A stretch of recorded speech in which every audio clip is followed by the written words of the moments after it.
अष्टमी तिथि को 12 महीने में शुक्ल पक्ष कृष्ण पक्ष की अष्टमी तिथि पड़ती है।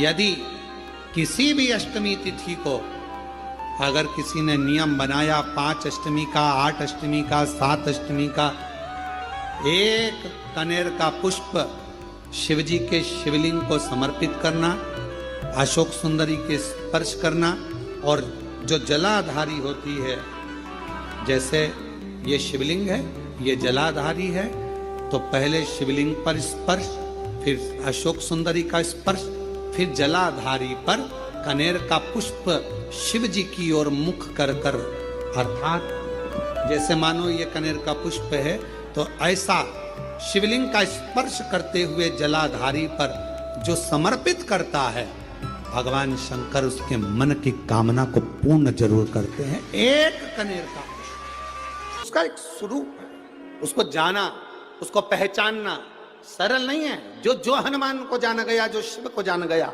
उसकी जिंदगी सार्थक हो गई। जैसे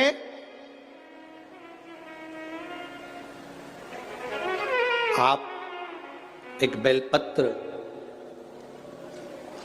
जैसे आप एक बेलपत्र कि ये दो जो पत्तियां होती हैं, जरा ध्यान देंगे, ये दो जो पत्ती नीचे की रहती है, बेलपत्र, आगे का भाग एक बेलपत्र और नीचे की जो ये 2 पत्तियां होती हैं, इन 2 पत्तियों के ऊपर एक एक शमी पत्र, ये 2 जो पत्तियां हैं, इन पत्तियों के ऊपर एक एक शमी पत्र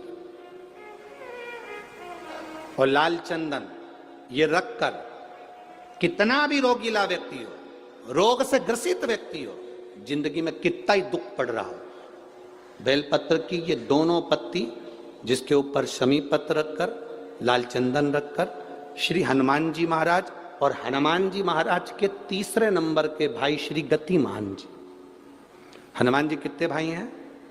6। उसमें हनुमान, रतिमान, व्रतिमान, मतिमान, गतिमान, तो जो नीचे के क्रम में आते हैं श्री गतिमान जी, उन गतिमान जी, हनुमान जी का नाम लेकर जो शिवलिंग के ऊपर समर्पित कर देता है, रोग का निवारण होता ही है, रोग मुक्ति होती है। और कोई से जाकर कहे कि महाराज हमें बताओ कि पारत का शिवलिंग है तो हम उस पर क्या चढ़ा दें कि हमारी मनोकामना पूरी हो जाए, सफेद शिवलिंग है तो उस पर हम क्या चढ़ाएं कि हमारी मनोकामना पूर्ण हो जाए, काले पाषाण का शिवलिंग है तो हम क्या चढ़ाएं कि हमारी मनोकामना पूर्ण हो जाए, स्फटिक का शिवलिंग है हम क्या चढ़ाएं कि हमारी मनोकामना पूर्ण हो जाए, मां नर्मदा के जल से निकला हुआ नर्मदेश्वर शिवलिंग है, हम उसे क्या समर्पित कर दें कि हमारा कार्य सिद्ध हो जाए। भगवान का एक नाम है अघोर। ब्रह्मा जी को दर्शन दिया, अघोर मतलब सिद्ध नाम, सिद्ध करने वाला, कार्य की सिद्धता देने वाला। और बहुत ध्यान से सुनना भाई, नवेगांव वालों, फिर कहूंगा, अगर दिल में कोई बात है और आपकी वो कामना पूरी नहीं हो रही, बहुत प्रयास कर लिया आपने, कामना सिद्ध नहीं हो रही, 1 लोटा जल, एक जल का पात्र लीजिए, उस जल के पात्र को लेकर उसमें थोड़ा सा लाल चंदन डालकर बेलपत्री के वृक्ष के नीचे और देवादिदेव महादेव को चढ़ाना प्रारंभ कर दीजिए, शिव को चढ़ाना थोड़ा सा जल। उसके बाद में 1 लोटा जल स्वच्छ फिर शिव जी को चढ़ाओ।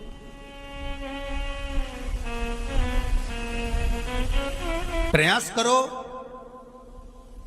बेलपत्री मिले, उस बेलपत्री पर लाल चंदन तीनों पत्तियों पर लगाकर, लाल चंदन बेलपत्री के वृक्ष के नीचे समर्पित कर कर, उसी बेलपत्री के वृक्ष के नीचे का बेलपत्र वापिस लेकर श्री शिवाय नमस्तुभ्यं बोलकर आपकी कामना कहकर भगवान शिव पर, अघोरेश्वर महादेव का नाम लेकर आप चढ़ाना प्रारंभ करिए।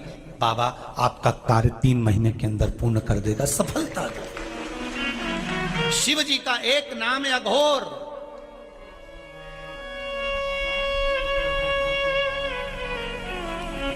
ईश्वर, तत्पुरुष, शिव का एक।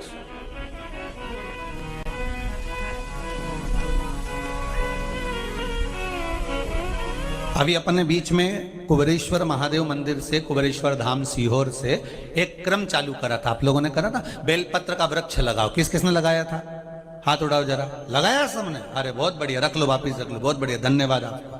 लगाना चाहिए। अगर हमने वृक्ष लगाया है, बेलपत्र का वृक्ष रोपित करा है, या कहीं बेलपत्र का वृक्ष है उसके नीचे भी अगर हमने बेलपत्र समर्पित कर कर भगवान शिव का घोर नाम लेकर अगर बेलपत्र को ले जाकर शिव को समर्पित करा है तो उसका कार्य सिद्ध होता ही है।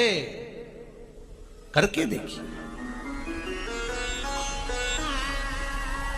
भगवान शिव से निवेदन कर।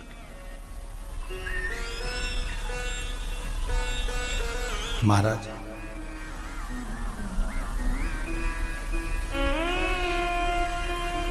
भगवान शिव